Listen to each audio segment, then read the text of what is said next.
Assalamualaikum warahmatullahi wabarakatuh. Baik teman-teman semua, selamat pagi dan bagaimana kabarnya? Baik, sebelumnya perkenalan dulu ya, karena ada pepatah yang mengatakan bahwa tak kenal maka tak sayang. Jadi izinkan saya memperkenalkan diri. Nama saya Oiriza Safira, saya siswi kelas 11 TKV 1 dari SMK Telekomunikasi Harapan Kita. Jadi pada video kali ini saya akan sedikit menjelaskan materi fotografi dimulai dari materi awal hingga dengan materi akhir pada semester 1 ini. Jadi materi yang pertama menjelaskan tentang genre dalam fotografi dan yang kedua menjelaskan latar pada fotografi. Let's start.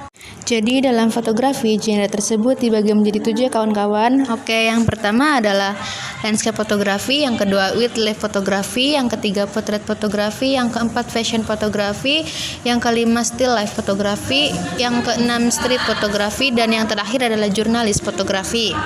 Oke, yang pertama yaitu landscape fotografi. Landscape fotografi memiliki kecenderungan untuk melihat pemandangan yang ada di sekitar. Landscape fotografi menunjukkan ruang dalam dunia, yaitu pemandangan alam. Tip foto ini biasanya digunakan pada kalender, kantor pos, dan memorabilia. Yang kedua adalah wildlife fotografi. Wildlife fotografi berfokus pada hewan dan habitat alami. Mereka disebut fotografi satwa liar. Biasanya wildlife fotografi mengambil gambar perilaku hewan di alam liar. Wildlife fotografi merupakan salah satu jenis fotografi yang banyak orang berlatih.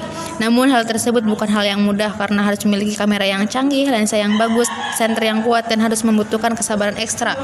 Yang ketiga adalah potret fotografi. Potret fotografi adalah penangkapan dengan cara fotografi serupa dengan seseorang atau sekelompok kecil orang, di mana ekspresi wajah menjadi dominan. Tujuan potret fotografi adalah menampilkan rupa, kepribadian, dan bahkan mood subjek, sedangkan fokus fotonya adalah wajah seseorang, meskipun seluruh tubuh dan latar belakang dapat dimasukkan. Yang keempat adalah fashion fotografi. Fashion fotografi merupakan genre dari fotografi yang ditunjukkan untuk menampilkan pakaian dan barang-barang fashion. Fotografi fashion paling sering dilakukan untuk iklan atau majalah fashion. Yang kelima adalah still life fotografi, merupakan jenis fotografi yang objeknya benda mati, tidak bergerak.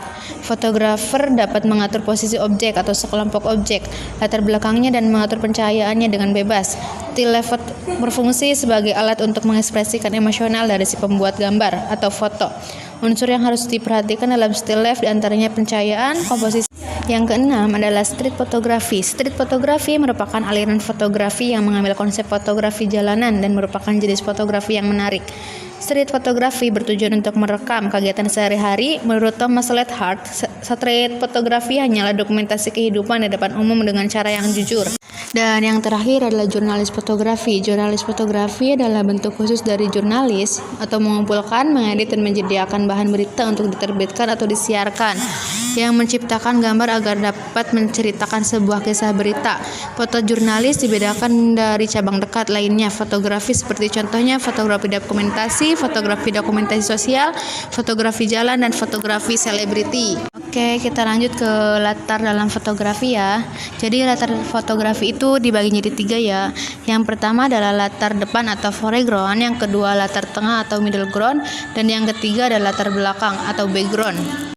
Oke, yang pertama adalah latar depan atau foreground. Foreground dalam bahasa Indonesia berarti latar depan, jadi kebalikannya dari background. Jika background terlihat di bagian belakang dari objek utama, maka foreground sudah pasti berada di bagian depan objek.